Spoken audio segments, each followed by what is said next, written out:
So these are the best Blox Fruit trading Discord servers. I'm gonna show you a few in my Discord server right now, which is discord.gg/bloxfruit, bloxfruits trading, and bloxfruits trade. So you can actually just type this whole thing out in your Discord server, and the link will immediately pop up. But if you don't like these servers and if you're looking for more, then I can show you how to find more. Go ahead and go to your browser. I'm going to use Safari and then search thisboard.org. Now you're going to want to search for Bloxfruit, and once you do, it'll take you to a lot of Discord servers containing the Bloxfruit tag.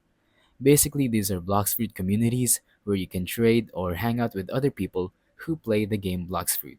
So just simply scroll down and then find the servers that you like most, and then simply tap on join this server.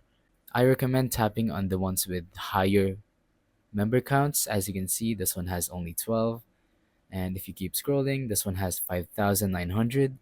So yeah, just keep looking for the servers with more members, and there's a good chance that you can find someone to trade with.